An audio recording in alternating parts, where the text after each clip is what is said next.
Hello everyone, welcome back to my channel Biology Booster. How are you all? Hope so you all are doing well. Today we are going to discuss about transport in plants. यानी आज हम जो discuss करेंगे वो हम discuss करेंगे कि plants में ट्रांसपोर्ट कैसे होता है, क्यों होता है और किस किस चीज़ का होता है। तो उसे हम 3 भागों में पढ़ेंगे, व्हाई, हाउ एंड व्हाट। तो आप जानते ही है ट्रांसपोर्ट का मतलब क्या होता है। ट्रांसपोर्ट का मतलब ये होता है किसी भी चीज़ को एक जगह से दूसरी जगह ले जाना। यानी अगर हम प्लांट में ट्रांसपोर्ट की बात करते हैं तो वो किसके रेस्पेक्ट में बात कर रहे हैं, फूड के, वाटर के, मिनरल्स के एंड हार्मोन्स के। यानी इन सब चीज़ों का प्लांट्स में ट्रांसपोर्ट होता है। अब आप जानते हैं कि हमारे अंदर ब्लड सर्कुलेशन सिस्टम होता है, ठीक है, ब्लड सर्कुलेटरी सिस्टम होता है जिसके थ्रू हमारे जितने भी हार्मोन्स हैं या जितने भी न्यूट्रिएंट्स हैं एक जगह से दूसरी जगह चले जाते हैं। लेकिन क्या आप ये जानते हैं कि प्लांट्स के अंदर होता है सर्कुलेटरी सिस्टम? नहीं होता है। तो फिर किसके थ्रू ट्रांसपोर्ट हो रहा है, किसके थ्रू प्लांट्स में चीज़ें जा रही है, तो वो आज हम अपने इस टॉपिक में कवर करेंगे कि जो प्लांट्स में ट्रांसपोर्ट है चीज़ों का वो कैसे होता है, किस किस चीज़ का होता है, क्यों होता है। तो सबसे पहले हम पढ़ रहे हैं होता ही क्यों है, ट्रांसपोर्ट की आगे ज़रूरत क्या है। देखिए, why, because source of food and sink are different. क्योंकि जो फूड का सोर्स है यानी जहाँ पे खाना बन रहा है और जहाँ पे खाने की ज़रूरत है, सिंक किसे बोलते हैं, जहाँ पे ज़रूरत है, जहाँ पे नीड है, उसे हम सिंक बोलते हैं। यानी दोनों जगह अलग है। तो जब खाना बन अलग जगह रहा है, दूसरी जगह है, तो वो तो ट्रांसपोर्ट होगा। यानी इसलिए ट्रांसपोर्ट हो रहा है कि दोनों की जगह अलग अलग है। अब देखिए कि ये प्लांट है, प्लांट में लीफ है, स्टेम है एंड ये रूट है। आप सब जानते हैं कि जो खाना बनता है वो लीफ में बनता है, लीफ की मेसोफिल सेल्स में बनता है, क्योंकि मेसोफिल सेल्स में क्लोरोप्लास्ट प्रेजेंट होते हैं। मेसोफिल सेल में खाना बन रहा है, किस फॉर्म में बन रहा है, ग्लूकोज की फॉर्म में बन रहा है। लेकिन जो ट्रांसपोर्ट फॉर्म है इसकी, पौधों में ग्लूकोज की यानी खाने की फॉर्म है वो है सुक्रोज, ग्लूकोज नहीं है। क्यों? क्योंकि जो ग्लूकोज है एक सिंपल शुगर है। अगर इसका ट्रांसपोर्ट होता है लीफ से इसमें, तो ये बीच में ही इतनी सिंपल है कि बीच में इसका ब्रेक डाउन हो जाएगा और वहाँ पे इसका यूज़ हो जाएगा। अब मानिए रूट को ज़रूरत है, रूट के लिए ये ग्लूकोज आ रहा है, ट्रांसपोर्ट हो रहा है, बीच में टूट गया, रूट तक पहुंचा नहीं, तो रूट तक खाना जाएगा ही नहीं। तो इसलिए प्लांट क्या करते हैं, ग्लूकोज को एक कॉम्प्लेक्स शुगर में कन्वर्ट कर लेते हैं, यानी सुक्रोज में कन्वर्ट कर लेते हैं, और सुक्रोज की फॉर्म में ही वो अदर पार्ट्स में ट्रांसपोर्ट होता है लीफ से। तो अभी तक हमने ये पढ़ा कि प्लांट में ट्रांसपोर्ट की क्या ज़रूरत है, क्यों हो रहा है, ठीक है। अब नेक्स्ट हम पढ़ेंगे कैसे हो रहा है, मतलब क्या क्या प्रोसेस है, कैसे ट्रांसपोर्ट हो रहा है। By short distance transport and long distance transport. यानी जो जिस तरह से ट्रांसपोर्ट है दो तरीके के होते हैं, एक शॉर्ट डिस्टेंस यानी कम दूरी पे, एक लॉन्ग डिस्टेंस यानी ज़्यादा दूरी पे। शॉर्ट डिस्टेंस ट्रांसपोर्ट का मतलब अगर हमें कम दूरी पे ट्रांसपोर्ट करना है तो वो शॉर्ट डिस्टेंस ट्रांसपोर्ट के थ्रू हो जाएगा, और लॉन्ग डिस्टेंस यानी ज़्यादा दूरी पे हमें ट्रांसपोर्ट करना है, यानी टिप से बेस पे या बेस से टिप पे, तो वो होगा लॉन्ग डिस्टेंस ट्रांसपोर्ट के थ्रू। अब हम देखेंगे आगे कि व्हाट, किस किस चीज़ों का ट्रांसपोर्ट हो रहा है। Things are transported, what things are transported. First, food, जो कि सुक्रोज की फॉर्म में हो रहा है, जो किस फॉर्म में होता है, सुक्रोज की क्या फॉर्म होती है, ऑर्गेनिक फॉर्म होती है। सेकंड है वाटर, ये इनऑर्गेनिक फॉर्म होता है। थर्ड है मिनरल, जो दोनों फॉर्म में होता है, ऑर्गेनिक इनऑर्गेनिक। ऑर्गेनिक फॉर्म में कौन है, अमीनो एसिड्स हैं जिनका ट्रांसपोर्ट होता है एज अ मिनरल, और इनऑर्गेनिक फॉर्म में है नाइट्रेट एंड नाइट्राइट जो कि इनऑर्गेनिक फॉर्म है। फिर नेक्स्ट है हार्मोन्स, ये ऑर्गेनिक फॉर्म होती है और इनका ट्रांसपोर्ट होता है प्लांट में एक जगह से दूसरी जगह। अब पहले हम देखेंगे शॉर्ट डिस्टेंस ट्रांसपोर्ट में क्या क्या है। तो वो किस किस थ्रू हो रहा है, by diffusion, by facilitated diffusion, by active transport and by cytoplasmic streaming aided by active transport. देखिए, डिफ्यूज़न तो आप जानते ही हैं, डिफ्यूज़न क्या होता है, हाई टू लो होता है, हाई से लो की तरफ होता है। फैसिलिटेटेड डिफ्यूज़न अभी हम पढ़ेंगे, एक्टिव ये सब हम एक एक करके हम पढ़ेंगे। अब शॉर्ट डिस्टेंस ट्रांसपोर्ट तो आपने देख लिया कि इसमें हम क्या क्या शॉर्ट डिस्टेंस में किस किस के थ्रू ट्रांसपोर्ट होगा, किस किस मेथड के थ्रू। अब एक बार थोड़ा सा देख लीजिए लॉन्ग डिस्टेंस ट्रांसपोर्ट में किस किस के थ्रू कैसे ट्रांसपोर्ट होगा। तो जो लॉन्ग डिस्टेंस ट्रांसपोर्ट होता है ये होता है by vascular tissue, by vascular tissue. Vascular tissue में कौन से वो होते हैं, जाइलम एंड फ्लोएम। जाइलम के थ्रू ट्रांसपोर्ट होता है वाटर एंड मिनरल्स, फ्लोएम के थ्रू ट्रांसपोर्ट होगा फूड का एंड मिनरल्स का एंड हार्मोन्स का। हार्मोन्स का जाइलम भी कर सकते हैं और फ्लोएम भी कर सकते हैं। देखिए कोई प्लांट है, ठीक है, ये प्लांट है, ये लीफ है, ये इसकी रूट है। अब अगर जैसे इसने लीफ ने खाना बनाया तो जो ये खाना लीफ से रूट में पहुंचेगा ये बाय फ्लोएम पहुंचेगा, और अगर पानी रूट से लीफ तक जा रहा है तो बाय जाइलम जाएगा। यानी अगर वाटर का ट्रांसपोर्ट हो रहा है तो वो जाइलम करेगा, फूड का ट्रांसपोर्ट हो रहा है फ्लोएम करेगा, ठीक है। सेकंड ये है। अब देखिए अभी हमने पढ़ा कि लॉन्ग डिस्टेंस ट्रांसपोर्ट में जो ट्रांसपोर्ट हो रहा है चीज़ों का वो किसके थ्रू हो रहा है। अब हम पढ़ेंगे इनकी डायरेक्शन। इनकी डायरेक्शन कैसे है, मतलब कैसे कौन सी डायरेक्शन में हो रहा है।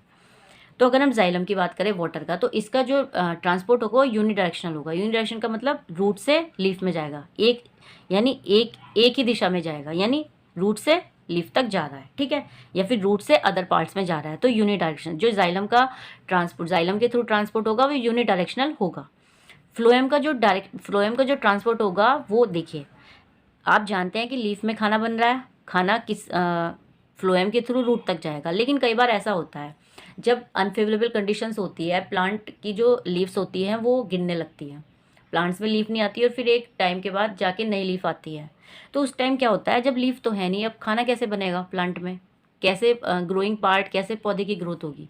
तो उस टाइम क्या होता है, जो रूट है ना, रूट क्या करती है, कुछ तो खाना अपना यूज़ कर लेती है, लेकिन कुछ खाना ये स्टोर कर लेती है, यानी ये एज अ स्टोरेज ऑर्गन भी काम करती है।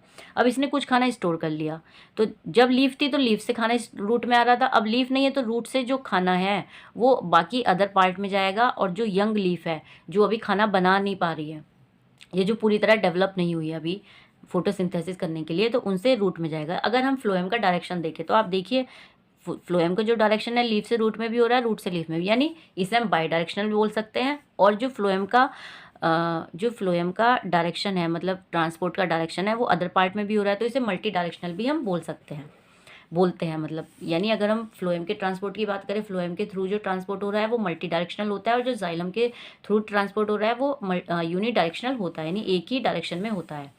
अब मिनरल्स की बात करते हैं। अभी तो हमने फूड और वाटर की बात की कि कैसे कैसे होगा। अगर हम बात करें मिनरल्स की, तो मिनरल्स दोनों तरीके से होता है, वाया जाइलम वाया फ्लोएम।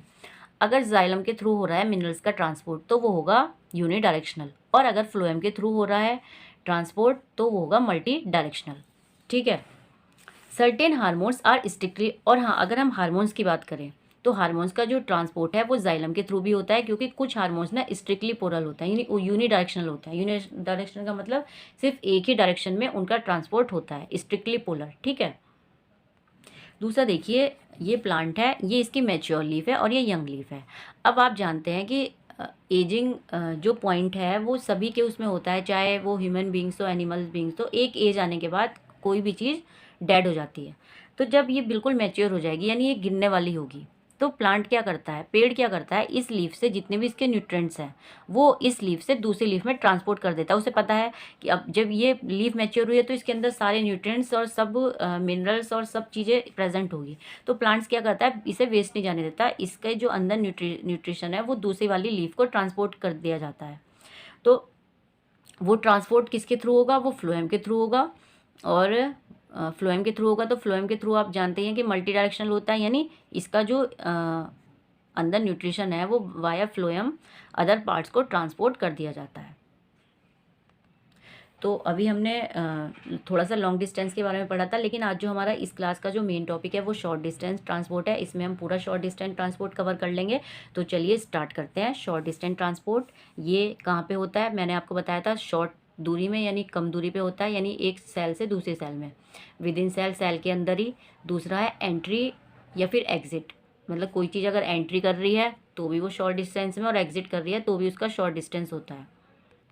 अब आप जानते हैं कि जो कोई भी प्लांट है, प्लांट के जो सबसे आउटर मोस्ट लेयर होती है वो सेल वॉल होती है। सेल वॉल क्या होती है, परमेबल होती है, मतलब कोई भी चाहे सॉल्यूट हो या सॉल्वेंट हो उसके अंदर आसानी से आ जाता है। अब सेल वॉल के जस्ट बाद होती है सेल मेम्ब्रेन, यानी प्लाज्मा मेम्ब्रेन। प्लाज्मा मेम्ब्रेन आप जानते हैं कि लिपिड लेयर होती है, लिपिड लवेबल होती है, यानी हाइड्रोफोबिक होगी, वो हाइड्रोफिलिक नहीं होती। यानी हाइड्रोफोबिक का मतलब ये होता है जितनी भी लिपिड सॉल्युबल चीज़ें होगी सिर्फ उन्हें पास करने देगी अपने अंदर, बाकी चीज़ों को नहीं करने देती। देखिए ये बाइलिपिड लेयर होती है, यानी 2 लेयर की बनी होती है। ये बाहर की तरफ इसका हेड होता है और अंदर की तरफ टेल होती है। तो जो ये हेड होता है ये हाइड्रोफिलिक होता है और जो टेल होती है हाइड्रोफोबिक होती है। तो कोई चीज़ प्लाज्मा मेम्ब्रेन के किनारे पे तो आ जाएगी, लेकिन अंदर नहीं जाएगी, सेल के अंदर नहीं जाने देगी ये प्लाज्मा मेम्ब्रेन, क्योंकि जो इसकी जो ये टेल है ये हाइड्रोफोबिक है। जो भी वाटर सॉल्युबल चीज़ें हैं या वाटर लविंग है उन्हें ये अंदर नहीं आने देती। तो लेकिन कैसे तैसे करके वाटर तो ऑस्मोसिस के थ्रू आ जाता है डिफ्यूज़न से, क्योंकि वाटर एक ऐसी चीज़ है जो कम स्पेस में, मतलब इनके बीच अगर हल्का भी स्पेस हुआ ना, थोड़ा सा भी स्पेस हुआ, जो इसके प्लाज्मा मेम्ब्रेन के जो ये मॉलिक्यूल्स है ये जो बने हुए हैं, तो थोड़ा भी अगर स्पेस हुआ तो वाटर पास कर जाएगा, ऑक्सीजन भी पास कर जाएगी, क्योंकि आप जानते हैं कि जो ये ऑक्सीजन है और ये जो वाटर है इनका जो डिफ्यूज़न है बहुत फास्ट होता है। ये इनका जो डिफ्यूज़न रेट होता है बहुत फास्ट होता है, तो ये तो ईजिली पास हो जाते हैं। लेकिन अगर हम किसी और की बात करें जो वाटर सॉल्युबल है, जो लिपिड सॉल्युबल नहीं है, मान लिया ग्लूकोज ले लिया हमने, ग्लूकोज को अंदर आना है। ग्लूकोज को मतलब ग्लूकोज जो है, अब सेल को नीड है ग्लूकोज की, तो अब सेल को तो चाहिए।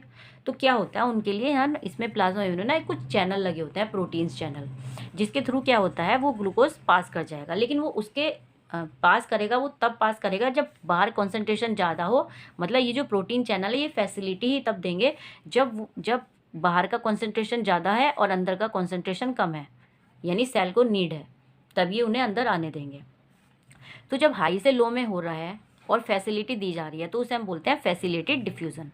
ठीक है, यानी ग्लूकोज आ जाएगा। तो इस तरह का जो ये ट्रांसपोर्ट होता है ये पैसिव ट्रांसपोर्ट होता है। क्यों? क्योंकि इसमें जो ट्रांसपोर्ट हो रहा है वो अलोंग दी कंसंट्रेशन ग्रेडियंट हो रहा है। अलोंग दी कंसंट्रेशन ग्रेडियंट का मतलब ये है हाई टू लो, हाई से लो में, हाई से यानी ज़्यादा से कम की तरफ हो रहा है, यानी पैसिव ट्रांसपोर्ट है। इसमें हमें कुछ खर्च नहीं करना पड़ रहा, बस इसमें फैसिलिटी दी जा रही है। अगर हम बात करें मान लिया सोडियम की, क्योंकि इसमें अलग अलग मॉलिक्यूल के चैनल्स बने होते हैं, मान लिया सोडियम की, अब सोडियम अंदर आना चाह रहा है। अब सोडियम है, सोडियम यहाँ पे कम है और अंदर ज़्यादा है, ठीक है, लेकिन उसके बाद भी अंदर आना चाह रहा है, उसके बाद भी ये सेल में अंदर आना चाह रहा है। तो ये वाला जो इसका ट्रांसपोर्ट होगा ये अगेंस्ट द कंसंट्रेशन ग्रेडियंट होगा, यानी कम है तब भी ज़्यादा की तरफ आना चाह रहा है। तो इस तरह के लिए इनके लिए भी स्पेशल चैनल लगे होते हैं। तो इस वाले जब कम से ज़्यादा की तरफ ट्रांसपोर्ट हो रहा है तो इसे हम एक्टिव ट्रांसपोर्ट बोलते हैं, ठीक है। और इसमें हमारी क्या होती है, एनर्जी खर्च होगी, क्योंकि इसमें ये एक जो चीज़ होनी चाहिए उसके अगेंस्ट काम कर रहा है, यानी अगेंस्ट द कंसंट्रेशन ग्रेडियंट है भी नहीं तब भी ये कम से क्या कर रहा है, कम से ज़्यादा की तरफ आने की कोशिश कर रहा है। तो यहाँ पे हमारा एटीपी खर्च होगा और ये अंदर आ जाएगा। तो इस तरह के ट्रांसपोर्ट को एक्टिव ट्रांसपोर्ट बोलते हैं। तो शॉर्ट डिस्टेंस में आपने पढ़ लिया कि diffusion, by facilitated diffusion and by किसके, एक्टिव ट्रांसपोर्ट के थ्रू क्या हो रहा है हमारा, क्या होता है, ट्रांसपोर्ट होता है चीज़ों का। अब फोर्थ है हमारा साइटोप्लाज्मिक स्ट्रीमिंग। उसमें क्या होता है, देखिए उसमें क्या होगा, मान लीजिए कि ये कोई लेयर है, ये प्लाज्मा मेम्ब्रेन है, ये प्लाज्मा मेम्ब्रेन है, ठीक है। तो प्लाज्मा मेम्ब्रेन, ये मान लीजिए प्लाज्मा मेम्ब्रेन है, ठीक है, ये प्लाज्मा मेम्ब्रेन है। यहाँ पे मान लिया कोई चीज़ आई, ठीक है, यहाँ पे कोई चीज़ आई तो उसमें क्या करा, प्लाज्मा मेम्ब्रेन ने इसे अंदर लिया, ठीक है, अंदर लिया और प्लाज्मा मेम्ब्रेन पूरी तरह से घूम गई और इसे सेल के अंदर छोड़ दिया, तो जब साइटोप्लाज्मिक स्ट्रीमिंग का मतलब ये जब वो पूरा घूम जाए, साइटोप्लाज्म पूरा घूम जाए, यानी स्ट्रीमिंग हो रही है, उसमें चीज़ अंदर ली और घुमा के उसे वहाँ पे छोड़ दिया जहाँ पे ज़रूरत है, तो इसे हम क्या बोलते हैं, साइटोप्लाज्मिक स्ट्रीमिंग। तो यानी इसके थ्रू भी हमारा शॉर्ट डिस्टेंस ट्रांसपोर्ट होता है चीज़ों का। अब देखिए किस किस के थ्रू होता है, अलोंग द कंसंट्रेशन हाइट, जो शॉर्ट डिस्टेंस हो रहा है हमारा वो 2 तरीके से होता है। शॉर्ट डिस्टेंस में शॉर्ट डिस्टेंस ट्रांसपोर्ट 2 तरीके से होता है, अलोंग द कंसंट्रेशन ग्रेडियंट और अगेंस्ट द कंसंट्रेशन ग्रेडियंट। अगर अलोंग द कंसंट्रेशन ग्रेडियंट हो रहा है तो वो हाई टू लो होगा और अगेंस्ट द कंसंट्रेशन ग्रेडियंट होगा वो लो टू हाई होगा, जैसे कि अभी हमने पढ़ा है। अगर हाई टू लो हो रहा है तो उसे हम बोलेंगे पैसिव ट्रांसपोर्ट और लो टू हाई हो रहा है उसे हम बोलेंगे एक्टिव ट्रांसपोर्ट, यानी इसमें हमारी एनर्जी खर्च होगी। अभी हमने पढ़ा कि जो शॉर्ट डिस्टेंस ट्रांसपोर्ट है वो diffusion, facilitated diffusion, active transport और साइटोप्लाज्मिक स्ट्रीमिंग के थ्रू होगा। अब हम डिटेल में जानते हैं कि डिफ्यूज़न क्या है, फैसिलिटी डिफ्यूज़न क्या है और बाकी चीज़ें क्या है। तो चलिए देखते हैं हम डिफ्यूज़न क्या है। देखिए डिफ्यूज़न क्या है, ये इंडिपेंडेंट ऑफ लिविंग सिस्टम होता है, ठीक है। मतलब इंडिपेंडेंट है, इसे किसी की ज़रूरत नहीं होती, बस क्या होना चाहिए, कॉन्सेंट्रेशन ग्रेडियंट होना चाहिए। देखिए ये स्लो प्रोसेस है, अलोंग कंसंट्रेशन ग्रेडियंट यानी हाई टू लो होता है, पैसिव ट्रांसपोर्ट है, गैस लिक्विड में होता है ये, और सॉलिड्स का नहीं होता है, सॉलिड्स में होता है। डिफ्यूजन इन सॉलिड्स होता है। यहाँ पे तो गैस और लिक्विड का तो ये है कि गैस और लिक्विड का भी होता है, यानी लिक्विड का मतलब ये है कि जहाँ ज़्यादा है वहाँ ज़्यादा से कम की तरफ लिक्विड जाने लगेगा, जहाँ गैस ज़्यादा है वहाँ ज़्यादा से कम की तरफ जाने लगेगा। आपने देखा होगा, आप रूम में, मान लिया आप रूम में परफ्यूम छिड़कते हैं, तो जो आप थोड़ी दूर जाके आप देखेंगे हवा के थ्रू क्या होता है, वो जो परफ्यूम के जो मॉलिक्यूल्स हैं वो क्या करते हैं, जिधर ज़्यादा है ज़्यादा से कम की ओर जाएंगे, यानी आप दूसरी तरफ जाएंगे तो आपको वहाँ भी उसकी फ्रेगरेंस महसूस होगी, तो वो बाय डिफ्यूज़न हो रहा है। तो गैस का, लिक्विड का, ये सबका डिफ्यूज़न होता है, लेकिन सॉलिड्स का नहीं होता है, लेकिन सॉलिड्स में होता है। ये बात आप याद रखिए, इन दोनों में अंतर समझिए। सॉलिड्स का डिफ्यूज़न नहीं होता है, सॉलिड्स के अंदर डिफ्यूज़न होता है। सॉलिड्स के अंदर डिफ्यूज़न हम कैसे समझ सकते हैं, मान लीजिए कोई बीकर है, बीकर में वाटर भरा है, तो उसके अंदर डिफ्यूज़न चल रहा है, लेकिन बीकर का डिफ्यूज़न नहीं होगा, बीकर के अंदर होगा।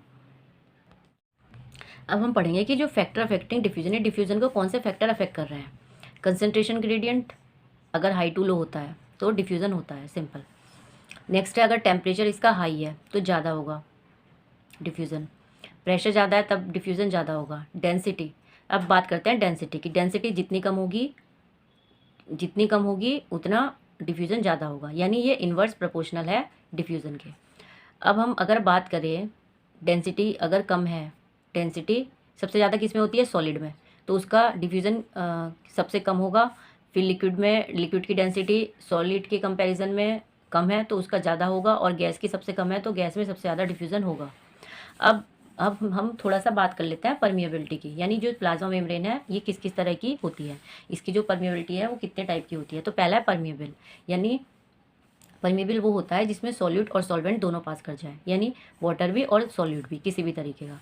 इम्परमिएबल का मतलब है ना तो सॉल्यूट ही अंदर जाएगा ना सॉल्वेंट ही जाएगा। अब ये होता क्यों है, क्योंकि जो प्लाज्मा मेम्ब्रेन है ना, ये इसके ऊपर कई बार डिपोजिशन हो जाता है, किसका, लिग्निन का, सुबेरिन का, क्यूटिन का, जो इसे क्या बना देती है, इम्परमिएबल बना देती है। नेक्स्ट है सेमी परमिएबल। सेमी परमिएबल ये है कि वो सॉल्वेंट को तो अंदर आने देगी लेकिन सॉल्यूट को आने नहीं देगी। जो सेमी परमिएबल मेम्ब्रेन है वो सॉल्वेंट को अंदर आने देगी लेकिन सॉल्यूट को अंदर आने नहीं देगी। एग्जांपल है एग मेम्ब्रेन। नेक्स्ट है सेलेक्टिव डिफरेंशियली परमिएबल। इसमें क्या है, सेलेक्टिव होती है, मतलब कुछ चीज़ों के लिए सेलेक्टिव होती है, कुछ मतलब सारी चीज़ों के लिए सेलेक्टिव होती है, जिसमें से कुछ चीज़ें वो सेलेक्ट करती है अंदर आने के लिए और कुछ को वो अंदर आने नहीं देती, जैसे कि कुछ सॉल्वेंट और कुछ सेलेक्टिव सॉल्यूट, यानी सॉल्वेंट को अंदर आने देगी और कुछ सेलेक्टिव सॉल्यूट को अंदर आने देगी। तो ये हमने पढ़ा कि जो प्लाज्मा मेम्ब्रेन है उसकी परमिएबिलिटी के क्या टाइप है। तो परमिएबल है वो, इम्परमिएबल है, सेमी परमिएबल है या सेलेक्टिव परमिएबल है। अब नेक्स्ट है हमारा फैसिलिटेटेड डिफ्यूजन। ये क्या होता है, देखिए, hydrophobic moiety can not across the membrane. जो हमारी प्लाज्मा मेम्ब्रेन है वो क्या है, वो क्या है, हाइड्रोफोबिक है, इसीलिए वो हाइड्रोफिलिक मोइटी को अपने अंदर अपने से पास नहीं करने देती, ठीक है। जो वाटर लविंग है या फिर पोलर मॉलिक्यूल है उन्हें अंदर नहीं आने देती, because membrane is made up of lipid layer. क्योंकि जो मेम्ब्रेन है वो लिपिड लेयर की बनी होती है, तो वो उन्हीं चीज़ों को अंदर आने देगी जो लिपिड सॉल्युबल है, जो लिपिड के अंदर घुल सकते हैं। देखिए, अगर हम एग्जांपल लें, हमने ग्लूकोज को लिया। ग्लूकोज क्या है, एक पोलर मॉलिक्यूल है, यानी वाटर सॉल्युबल मॉलिक्यूल है। अब ये प्लाज्मा मेम्ब्रेन होगी, इसका हेड हो गया और ये इसका टेल हो गया, तो ये इसे यहाँ तक तो आने देगी, क्योंकि जो इसका हेड है वो पोलर है, यानी वो वाटर ग्लूकोज को वो नहीं आने देगी। उसके लिए उन्हें एक स्पेशल फैसिलिटी देनी होती है, उस फैसिलिटी के थ्रू डिफ्यूज़न को हम फैसिलिटेटेड डिफ्यूज़न बोलते हैं। Diffusion depends on solubility on lipids, यानी जो फैसिलिटेटेड डिफ्यूज़न है वो डिपेंड करता है कि लिपिड्स का सॉल्युबल है, मतलब डिफ्यूज़न डिपेंड करता है कि वो लिपिड्स के अंदर घुल रहा है नहीं घुल रहा है। अगर वो घुल रहा है तो वो अंदर आ सकता है, और अगर वो सॉल्युबल नहीं है तो प्लाज्मा मेम्ब्रेन से अंदर आने नहीं देगी। अगर वो लिपिड्स सॉल्युबल है तो फिर उसे फैसिलिटी देने की ज़रूरत ही नहीं है, वो खुद अंदर आ जाएगा। लेकिन अगर वो लिपिड सॉल्युबल नहीं है तो उसे फैसिलिटी देने की ज़रूरत है, यानी उसका क्या होगा, फैसिलिटेटेड डिफ्यूज़न होगा। फिर यूज़ ऑफ चैनल प्रोटीन्स, इसके लिए इसमें क्या होता है, फैसिलिटी डिफ्यूज़न के लिए चैनल्स लगे होते हैं प्रोटीन्स के, जिन्हें हम कैरियर प्रोटीन्स भी बोलते हैं। और जो ये इस तरह का जो ये ट्रांसपोर्ट है, ये पैसिव ट्रांसपोर्ट होता है। क्यों? क्योंकि अलोंग द कंसंट्रेशन ग्रेडियंट हो रहा है, यानी हाई से लो की तरफ हो रहा है, यानी जहाँ चीज़ ज़्यादा है वहाँ से कम की तरफ जा रही है। फिर है सैचुरेशन प्रेजेंट, इसमें क्या होता है, ये सैचुरेशन प्रेजेंट होता है, यानी आप ये कह सकते हैं कि एक लिमिट तक चीज़ अंदर जा सकती है। जब वो लिमिट क्रॉस होने लगती है तो वहाँ पे वो सैचुरेशन पॉइंट प्रेजेंट हो जाता है, क्रिएट हो जाता है, और उसके बाद वो चीज़ें अंदर जा नहीं सकती। तो यानी अगर हम बात करें फैसिलिटी डिफ्यूजन में, तो सैचुरेशन प्रेजेंट होता है। सेलेक्टिव है स्पेसिफिक, यहाँ पे हमें फैसिलिटी डिफ्यूजन में देखने को मिलता है कि जो प्रोटीन चैनल्स होते हैं वो सेलेक्टिव होते हैं और स्पेसिफिक होते हैं। अगर मान लीजिए ग्लूकोज है, ग्लूकोज का कोई चैनल बना हुआ है तो उसके थ्रू और कोई मॉलिक्यूल अंदर नहीं आ सकता। जैसे मान लिया सोडियम पोटेशियम, ये नहीं जा सकते। अगर ग्लूकोज है तो ग्लूकोज वाला ही ग्लूकोज के से पास होगा। ग्लूकोज मतलब जो प्रोटीन चैनल अगर ग्लूकोज के लिए बना हुआ है तो वो उसी के लिए बनेगा, उसी को पास होने देगा। देखिए controlled sensitive to inhibitors, control का मतलब ये है कि इसमें जो चैनल है वो ओपन एंड क्लोज होते हैं। तो यानी ओपन अपने हिसाब से हो रहे हैं, वो क्लोज अपने हिसाब से हो रहे हैं, तो उसे यानी वो कंट्रोल्ड है, यानी उन्होंने क्या कर रखा है, कंट्रोल कर रखा है। सेंसिटिव इनहिबिटर्स का मतलब ये होता है जो प्रोटीन चैनल होते हैं, ये वो प्रोटीन के बने होता है। प्रोटीन क्या है, प्रोटीन का अपना एक स्ट्रक्चर होता है। जैसे ही कोई भी केमिकल आके प्रोटीन चेन से चिपक जाएगा तो उसकी शेप खराब कर देगा। अब जब शेप खराब हो जाएगी तो जैसे प्रोटीन चैनल काम कर रहे थे वैसे करना बंद कर देंगे, यानी वो काफ़ी सेंसिटिव है इनहिबिटर्स के लिए। जो बाहर से आ रहे हैं मॉलिक्यूल और वो उन पे चिपक, बाहर से जो केमिकल आ रहे हैं वो उन पे चिपक रहे हैं, जिससे उनकी शेप खराब हो जाती है, तो फिर वो एज अ प्रोटीन चैनल काम करना बंद कर देते हैं। तो हम इसे क्या बोल सकते हैं, सेंसिटिव है इनहिबिटर्स के लिए प्रोटीन चैनल। अब देखिए फैसिलिटेड डिफ्यूजन में काम तो करते हैं, लेकिन उसके लिए हमारा क्या क्या चीज़ें प्रेजेंट होनी चाहिए। तो पहला ये है concentration gradient should be present already.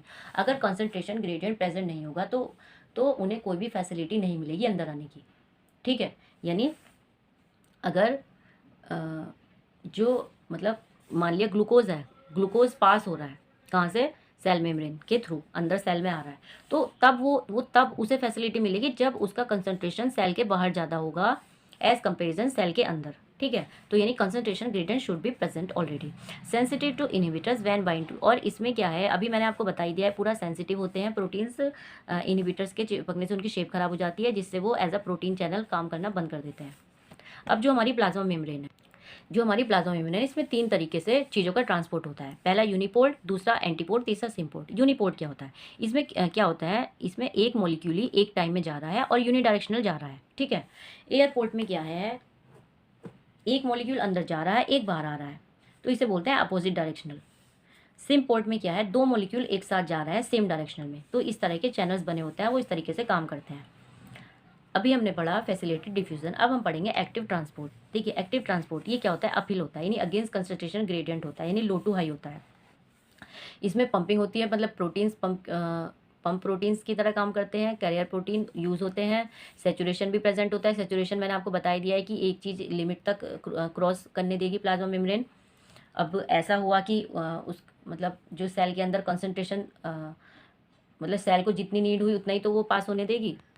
Active transport में भी हमें सेलेक्टिव, स्पेसिफिक और कंट्रोल, ये तीनों चीज़ें देखने को मिलती है। यानी ये काफ़ी हमारा किससे मिलता जुलता है, फैसिलिटेड ट्रांसपोर्ट से मिलता जुलता है। बस ये फैसिलिटेड पैसिव ट्रांसपोर्ट है और ये क्या है, एक्टिव ट्रांसपोर्ट है।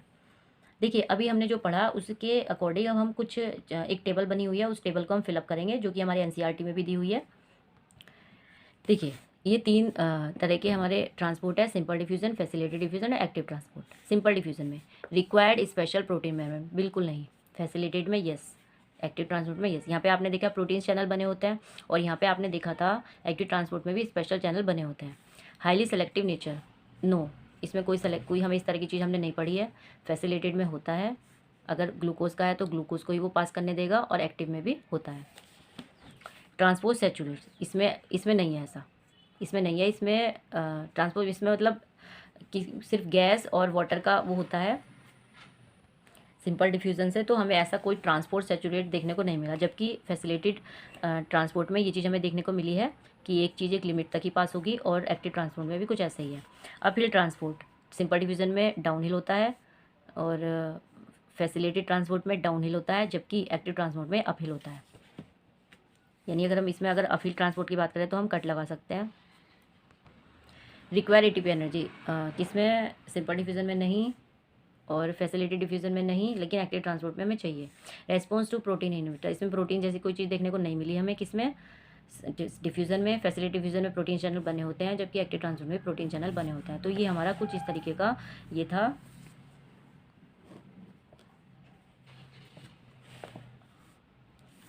तो ये आज हमारे लेक्चर में आज इतना ही था। हमने हमारा शॉर्ट डिस्टेंस ट्रांसपोर्ट कंप्लीट हुआ और हमने इसमें क्या क्या चीज़ें कवर की, एक बार समराइज़ कर लीजिए। हमने इसमें ये कवर किया है कि भाई ट्रांसपोर्ट क्यों हो रहा है, कैसे हो रहा है और किन किन चीज़ों का हो रहा है। फिर हमने डायरेक्शन पढ़ी कि जाइलम के थ्रू कौन से डायरेक्शन में होगा, फ्लोएम के थ्रू किस डायरेक्शन में होगा। उसके बाद हमने शॉर्ट डिस्टेंस ट्रांसपोर्ट के हमने टाइप्स पढ़े कि किस किस थ्रू होता है ये, by diffusion, by facilitated diffusion, by active transport and by cytoplasmic streaming के थ्रू, जिसमें साइटोप्लाज्म पूरा घूमने लगता है और मतलब हमें ऐसा फील होता है कि वो घूम रहा है, स्ट्रीमिंग सी चलने लगती है उसमें। तो ये हमने पढ़ा है। आई होप सो आपको समझ आ जाना चाहिए। मैंने तो अपने अकॉर्डिंग काफ़ी आपको कोशिश की है कि आपको इजीली समझ आ जाए। बाकी आपको वीडियो ठीक लगी हो तो लाइक करें, चैनल सब्सक्राइब करें। अभी इसमें लॉन्ग डिस्टेंस ट्रांसपोर्ट रह रहा है हमारा, बाकी और 2-3 टॉपिक और रह रहे हैं, जिसमें क्या है, हम वाटर पोटेंशियल पढ़ेंगे, यानी उसमें हम ये पढ़ेंगे कि ऑस्मोसिस कहाँ से कहाँ हो रही है, क्यों हो रही है, जाइलम के थ्रू पानी यहाँ मतलब रूट से लीफ में क्यों जा रहा है, लीफ से रूट में क्यों जा रहा है। तो उसका एक अपना पोटेंशियल क्रिएट हो जाता है, वो हम पढ़ेंगे। और उसके बाद हम अपटेक एंड इनटेक पढ़ेंगे, यानी चीज़ें जाइलम में कैसे जा रही है, कैसे अंदर की जो उनकी प्रोसेस है ना, अभी तो हमने पढ़ी है जाइलम के थ्रू हो रही है, लेकिन उसमें हम ये पढ़ेंगे कि जाइलम में कैसे हो रही है। तो thank you so much. I hope so आपको